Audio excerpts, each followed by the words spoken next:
Hello and welcome to this special and exclusive interview with Zwelivelile Mandela, the grandson of Nelson Mandela. So, Mr. Zwelivelile, welcome to Algeria. Once again, in Algeria, is it the same always steadfast determination to defend and back the fair causes in Africa and elsewhere? Well, it is always great to come to Algeria, which we in the Mandela family consider our second home. It is a relationship and a bond that has been forged in the struggle for liberation. And we are happy as the family that this is where my grandfather came to engage in his military training.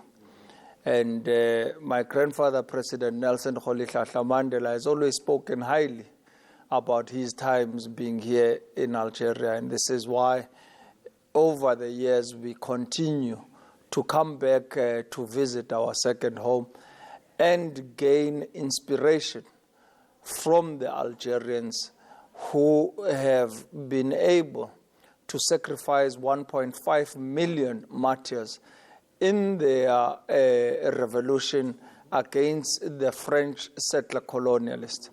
In this regard, it always refreshes the mind and enables us to draw new strategies in being advocates for the most vulnerable, most marginalized and oppressed nations in the world. So the relationship between Africa and Algeria is very close since the early years of the 50s, 60s. And, Algeria has always been behind the liberation and independence of several countries. And it is still now the same job, I think. The same role is Algeria playing now, helping people to get free. Exactly that. From our own struggle for liberation, we can indeed attest that Algeria has been in full support of our struggle for liberation. Like I've said, that my grandfather came for his military training here. So Algeria trained our cadres and gave us finance and military arms to be able to effectively defeat the apartheid regime in South Africa.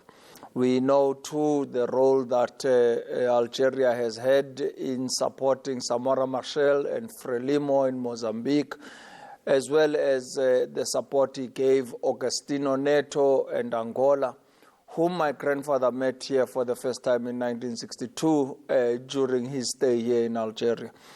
But we know the role Algeria has played in many other countries and revolutionaries that have sought to wage an effective struggle against colonialism and against brutal, oppressive regimes in their countries. And in this regard, we have been able to benefit in our struggle for liberation from Algeria. But in post the struggle for liberation, many of us have sought to keep bilateral relations with Algeria and grow into looking at areas of common interest on the African continent, on global forums. In this regard, my grandfather came to Algeria to be able to foster bilaterals with Algeria and South Africa. And we have been able to grow from strength to strength in that regard. We have worked closely in continental structures like the African Union, as well as the Pan-African Parliament. In the African Union, for example, you would know that we had the chairperson of the African Union unanimously giving an observer status to the Zionist usurping entity, of which both South Africa and Algeria rose to the occasion and exerted pressure in revoking the status of the apartheid regime of Israel from being an observer on the African Union. But also we do pursue areas of common interest at the United Nations and continue to be the voice of oppressed nations right across the globe. I think in this regard, we have to be asking, is South Africa and Algeria doing enough in supporting revolutionaries? We see the support that Algeria is giving to Western Sahara. Okay, in the same context now, you know the struggle for freeing peoples is going on. We have the one colony left, the last colony in Africa. And I think Algeria and South Africa are doing a good job in this context. Absolutely. I mean, when it comes to Western Sahara, these are comrades and brothers that stood side by side with us in our struggle for liberation. And one thing that we can draw lessons from my grandfather, Badiba, he has always said that our relation with any country is based on what their attitude was to our struggle for liberation. And in this regard, we know that Polisario and the Sahrawi Republic stood side by side with us during our darkest days in history. And now we continue to strengthen the relationships between South Africa and the Sahrawi Republic. We know very well the role that Algeria is playing in supporting and aiding the Sahrawi Republic. But South Africa at the regional level on the SADC region, we held the SADC region Solidarity Conference for the Sahrawi Republic, where President Ghali came to participate together with other head of states on the SADC region, which was a real success. And I think both South Africa and Algeria are committed in decolonizing Africa and are looking to do all that is necessary in liberating the last colony on the African continent. But with that said, I still believe there is much more to be done in ensuring that we can give full support to our Palestinian brothers and sisters in Gaza and all over the occupied Palestine. South Africa has been able to take the Zionist usurping entity. Okay, we remain always in Africa because we will move on to Palestine later on. So we saw in Africa. Don't you think that that Africa have a bigger say? We must have also to have sovereign decisions. We must have also a sound economy, a good cooperation. To what extent this can play also in giving more influence to Africa, the economic cooperation, the economic growth, and the political sovereign decisions?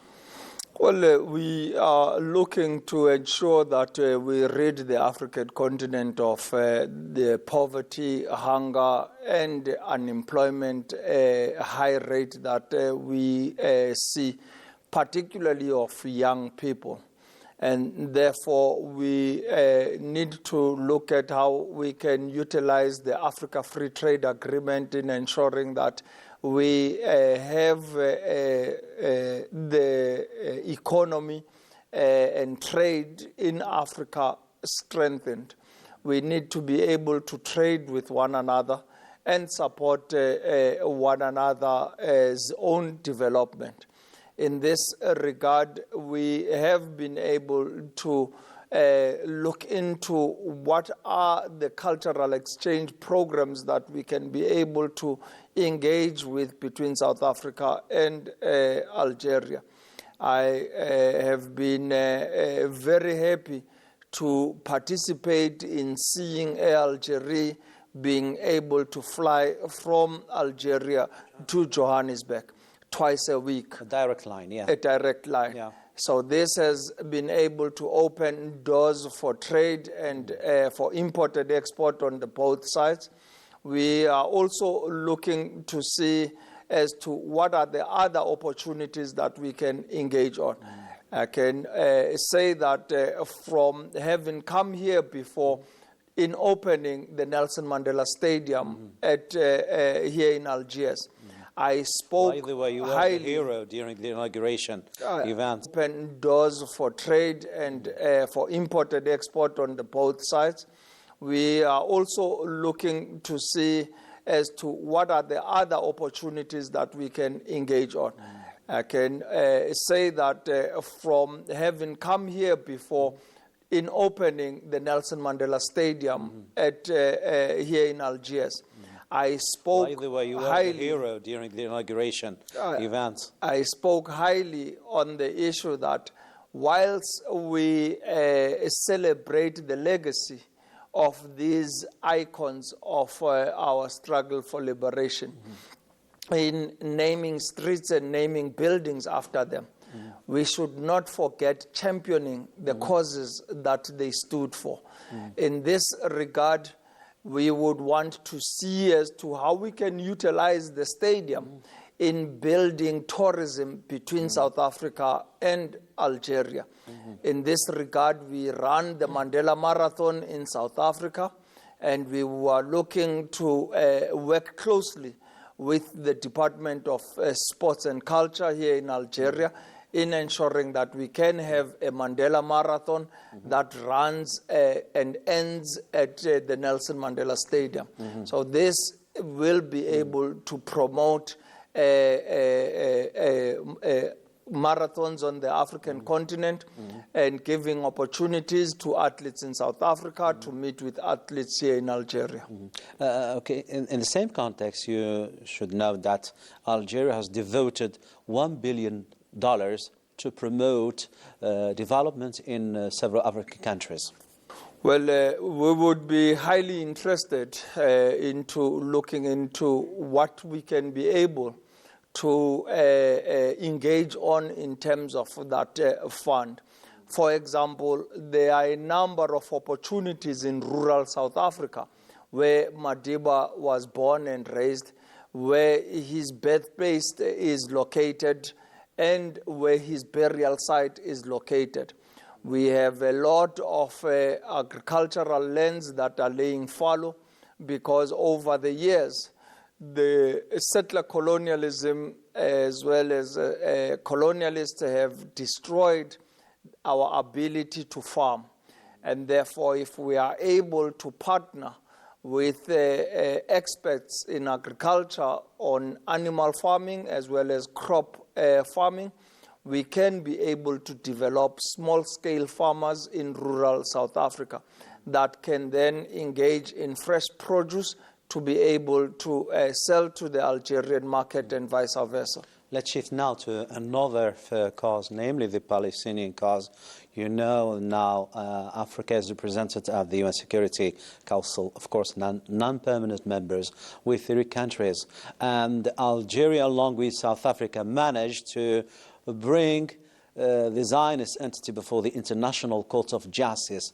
Do you think that the Palestinian cause is moving toward the good direction? There are a number of things we should look into in advancing the Palestinian cause. Every struggle for liberation is got various pillars of struggle. And I think in terms of the ICJ case that has been brought by South Africa and supported by other countries such as Algeria, in this regard, the governments are doing what they can in supporting the Palestinians. But I think we need to ask the real questions as to, are our governments doing enough in supporting the Palestinians, brothers and sisters in Gaza and occupied territories in Palestine? I would say that when we look at the armed struggle, which just like we did, the Palestinians have chosen to engage in armed struggle through the Palestinian resistance, which is enshrined in international law to be able to resist occupation and resist settler colonialists. And therefore, are we doing enough in supporting that? South Africa was given arms. South Africa was trained. South Africa was given finances to be able to effectively wage a struggle against the apartheid regime and defeat it. So we need to do a real introspection if our governments are doing enough in supporting the Palestinian resistance. And the frontline states themselves in the Arab League of Nations and the Islamic states, are they doing enough in supporting their brothers and sisters? I can make an example with our own frontline states in the SADC region, such as Lesotho, Swaziland, Mozambique, Zimbabwe, Botswana, Zambia, Namibia, and Angola. They knew that if we were defeated, they would become the next victims of apartheid South Africa, and therefore stood side by side with us in the trenches and fought to liberate ourselves. And therefore, we pose the question, are our governments exerting pressure on the frontline states, that being the Arab League of Nations and the Islamic states, to do all that is necessary in supporting the Palestinians? But we applaud the actions that we are seeing from the axis of resistance and the support that they are giving in terms of ensuring that that pillar of strength, of struggle is supported.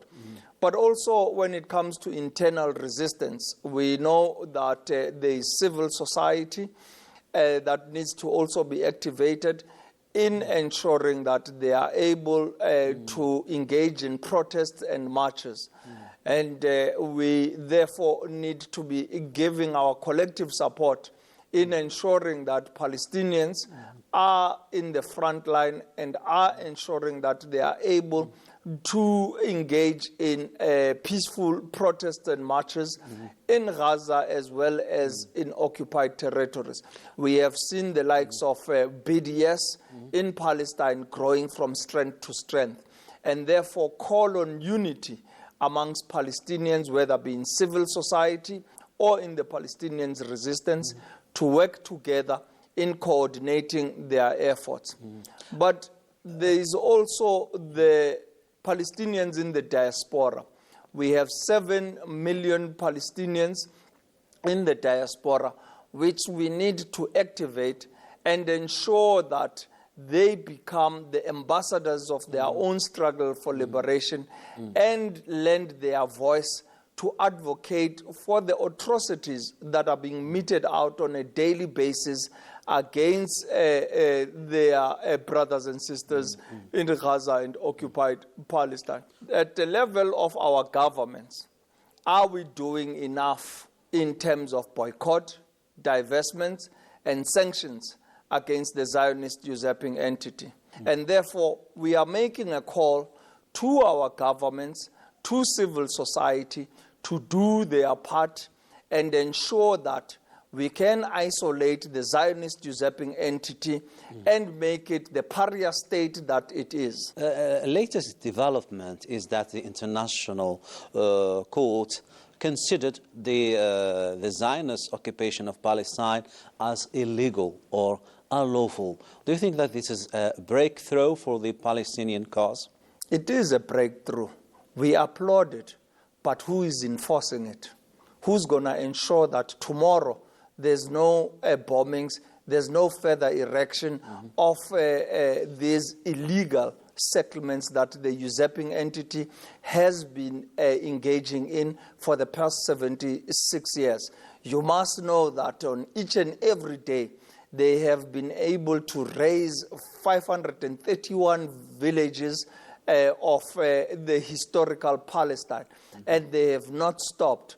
We may be running into courts and being successful in courts, but who is actually going to take the mandate of ensuring they are prevented from taking further lands from the Palestinians and erecting these illegal settlements? We know, for one, that on every day we are watching the Palestinians being carpet bombed. Babies, children, women in particular are at the realm of the Zionist genocide, ethnic cleansing, war crimes, and crimes against humanity? Where is the United Nations peacekeeping force? When are we going to send armies into Gaza to assist in the humanitarian catastrophe that we are watching on a daily basis? I think governments need to do more than relying on courts and relying on winning these battles. These are minor battles in the legislative side. I can state an example with South Africa. In 1994, we won and defeated apartheid legislatively. Economically and in terms of our land, it is still dominated and owned by white settler colonialists. And we haven't been able to reverse that in the past 30 years. Are we saying, therefore, that we must wait another 30 years before we can be able to wake up and effect change on part of the Palestinians? They do not have that luxury, and we need to act now. To conclude our interview, in a word, are you optimistic about the future of Africa in general, about freeing Western Sahara and any developments concerning the Palestinian cause? In a word, just to conclude the interview. We are very optimistic as Africans in ensuring that we live a united Africa and a better Africa for future generations to come. But we need to be sincere to who we are. Historically, we come from a brutal past of having waged a resistance wars against colonialism. We have waged a struggle for liberation against brutal, oppressive regimes, and can therefore not be silent when such atrocities are emerging on African soil as well as on international countries. We need to be the voice for the most vulnerable, marginalized, and oppressed nations right across the globe. But we need to also send a strong message to African leaders that are self-serving and are only interested in growing their pockets.